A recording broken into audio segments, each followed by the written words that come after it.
Good morning to all of you. And this is the fourth unit, planning.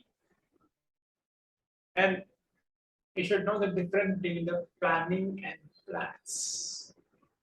So what is a plan and planning? A plan is a document that includes a list of activities needed to be done to achieve a given objective. It is a document, okay, that includes a list of activities needed to be done to achieve a given purpose or given objective. But whereas planning is a continuous process that produces, executes, and adjusts the plan if required. So, planning is a continuous process that produces the plan, that executes the plan, implementation of the plan, and adjust means we can change the plan according to the required situation. And this is what the planning of the diagram says. Produce a plan, execute it. Sometimes there may be changes in the circumstances, there may be changes in the situation, there may be changes in the environment. Review it and adjust it, then evaluate it. Then again, it is a continuous process, long-term process. So planning includes producing a plan, preparing a plan, executing it, reviewing it, and then it adjusts according to the current situations, then evaluate, then again it is a circle, a vicious circle, it will continue. So it is a long-term process or continuous process, the difference between planning and plan. Planning addresses prospective changes in business objectives and the forces affecting the company because we are trying to find out what is going to happen in the future through scientific and systematic tools, okay, not by rule of thumb. And again, we will have some meaning of planning. Now, planning, it is a process of setting the objectives to be accomplished, to be achieved by an organization during a future time period and deciding on the methods of reaching them. There is two important points. You have to set the objectives to accomplish the objectives. Okay. Then you have to decide on the methods of reaching them. In other words, you have to set the objectives to be accomplished in the coming years to come. And you have to decide the methods, what are the different methods of reaching those objectives. And it is a continuous process, it is a never ending activity. The manager must examine plans regularly, if necessary, modify them in view of the new situations and variables because the plans may not work in dynamic environment. Nowadays, the dynamic environment, you have to modify the plans regularly, you have to monitor plans regularly. So planning is just as important when things are going well, as well as when things are not going well, as well as when current difficulties and problems abound are happening before you. Therefore, the plans should be changed, should be examined regularly in view of the current situations. To modify the plans, therefore, it is a never-ending activity. It is a continuous process. The planning is very important function of management. Not only in function management, in all the areas, we should have proper planning. So we know where we are going to go, where how to achieve this objective, how to do the activity, where to do the activity, how to do the activity, and what time to do the activity. We should plan in advance. We should find out in advance. We should fix in advance. Okay, this is the meaning of planning. Now, what is the importance of planning? The planning tends to result in more effective and efficient action because the best methods for doing something are identified and because possible problems or difficulties in pursuing a course of action are anticipated. What you'll do, you will identify the best methods, okay, the excellent methods for doing some activity, and you also assume there are some difficulties you will come across in uh, choosing that activity, okay, in pursuing a particular activity. Generally, the more complex the activity, the greater are the potential benefits to be derived from plan. So we'll anticipate any problems in the future. And based on the problems, based on the difficulties, you will choose the best methods for tackling those difficulties. This is the importance of planning. What are steps in planning? The first step, establish the objectives which are verifiable or which are measurable. You have to find out the uh, objectives which are measurable and which are verifiable and which are attainable. This is the first step. Okay, establish your organization objective. The second, establish planning premises. What is planning premises? A set of assumptions that are derived from forecasting future, or planning premises is a logical and systematic estimate of the future factors that can affect planning. For example, a competitor might enter the same market as you are with the same kind of product. It is an anticipated event. Suppose in a budget, there may be announcement of changes in tax plans. This is a known condition on which planning is based. So if you will anticipate anything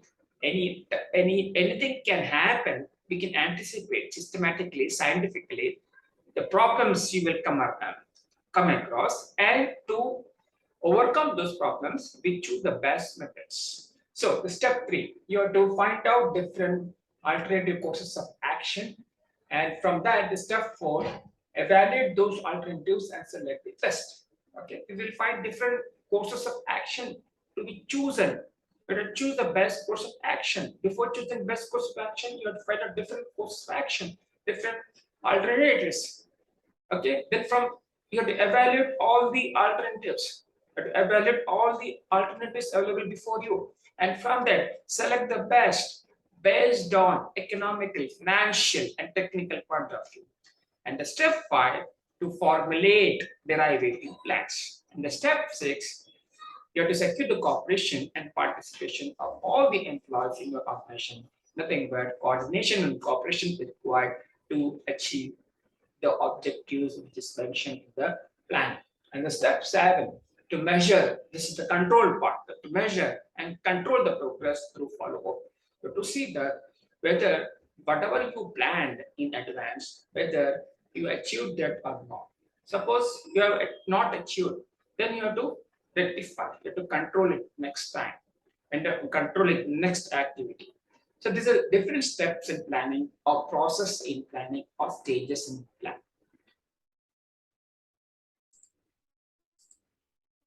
A formal planning system. The formal planning system is one of which processes, participants, outputs, formats, and calendar of the planning activities are explicitly defined, and which is normally practiced in the big organizations. That is called formal planning system. That they will define expressly all the activities, planning activities of participants, of the processes, of the outputs, of the formats are defined expressly. Now, what are the different approaches to planning? The first approach is bottom approach, top-down approach, interactive approach, dual approach. Now, what is the bottom-up approach? Now, formulation of plan is initiated by a various units or divisions or departments and then passed to the topmost part, to the top level for aggregation at the corporate level. What is the bottom approach? At the lower level and middle level, the plans are formulated by various departments, various units, and that is sent to the top level management for total compilation at the top level management. This is called bottom up approach. Preparing a plan at the middle and lower level and and passing that plan to the topmost level, top level management. That's called bottom up approach. Now, what are the tips for successful processes? For bottom up approach, group participation using consensus creates true ownership of your strategic plan. This means those implementing the plan are also creating the plan. So, as you know, it needs participation of all the employees, middle level employees and lower level employees. And you should create a consensus. You have to persuade them for preparing the plan at the lower level and middle level. And this is based on well-known bottom-up approach, a large number of people working together to identify goals and actions that affect their group.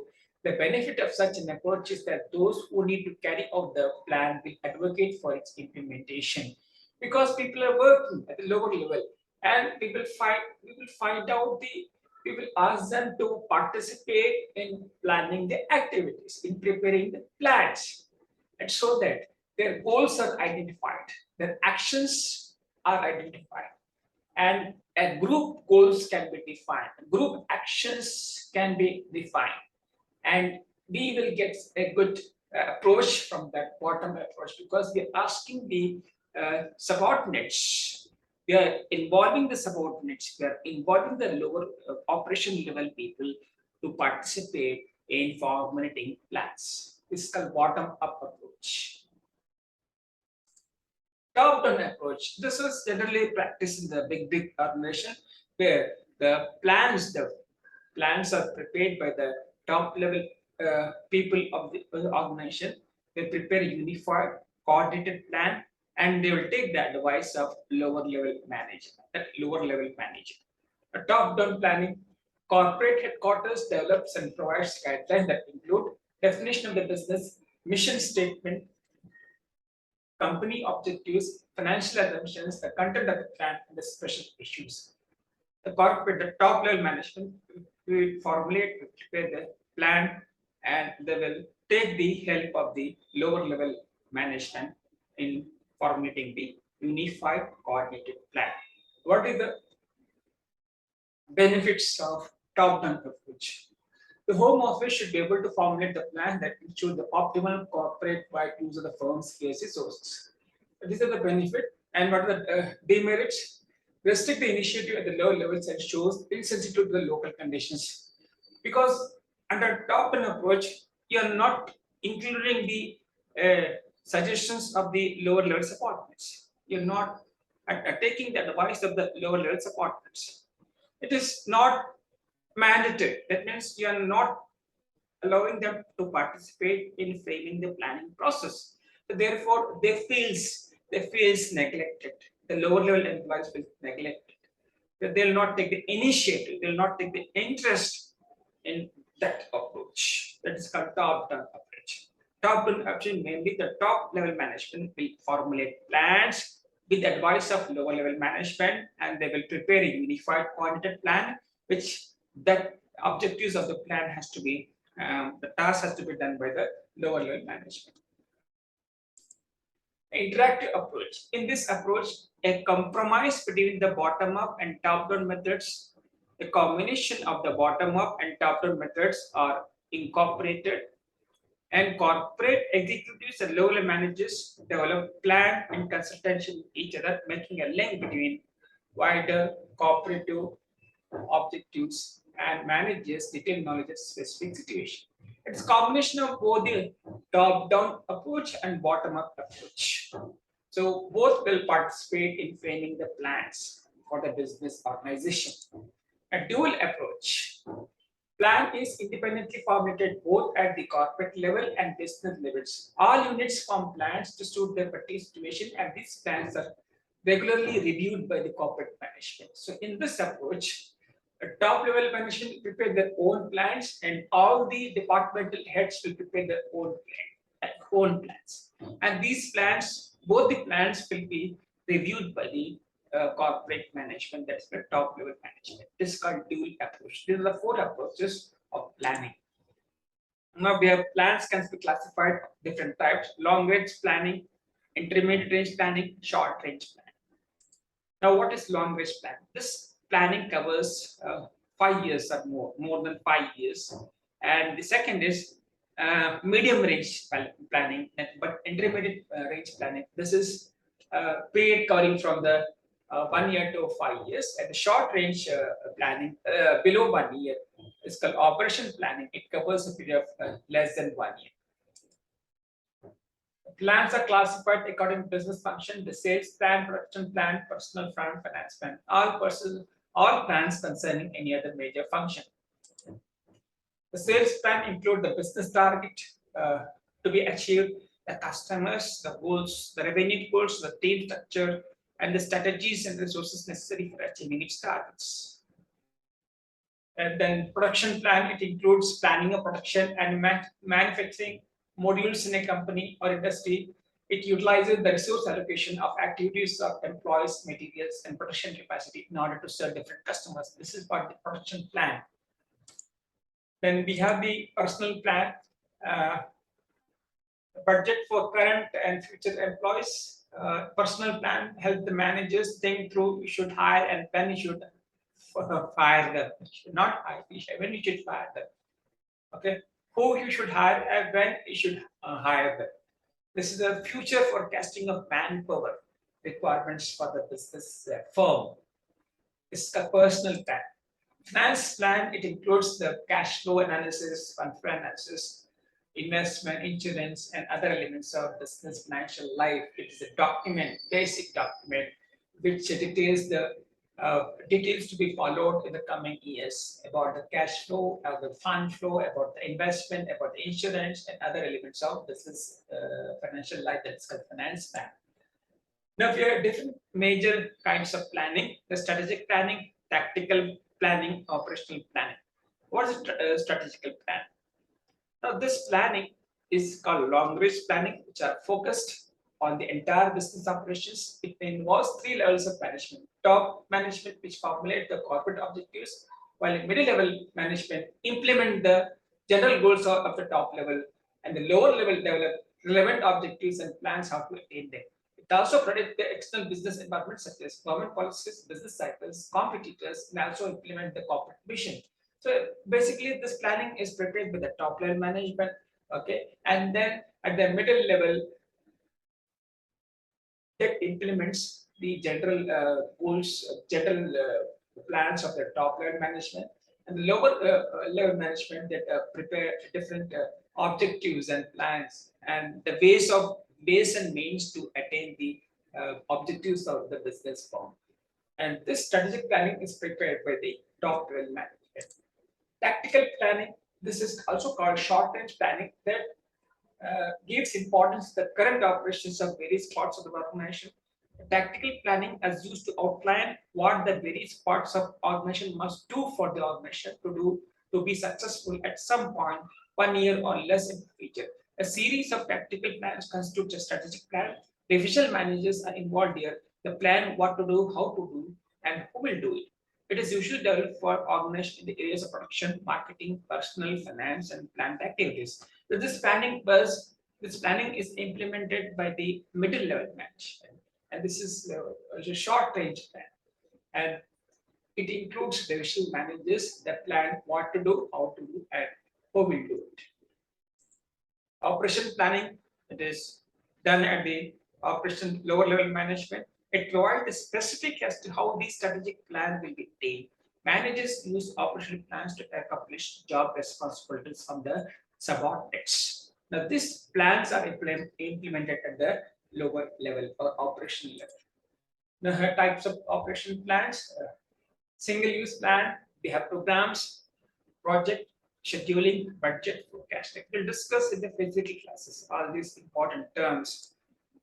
We have types of standing plan, policies, rules, procedures. We'll discuss in the physical class.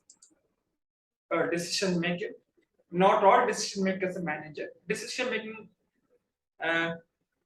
includes all the basic management functions: planning, organizing, staffing, leading, controlling. Although each function requires different styles of decisions, all of them require decisions. Thus, to be a good planner, organizer, staffer, leader, and controller, a manager must be a good decision maker. Decision making is the process of identifying and choosing alternatives based on the values, preferences, and beliefs of the decision maker. Every decision making process produces a final choice which may or may not prompt action. This is what they call decision making. Selecting the best alternatives from list of alternatives for decision making. According to Herbert Simon,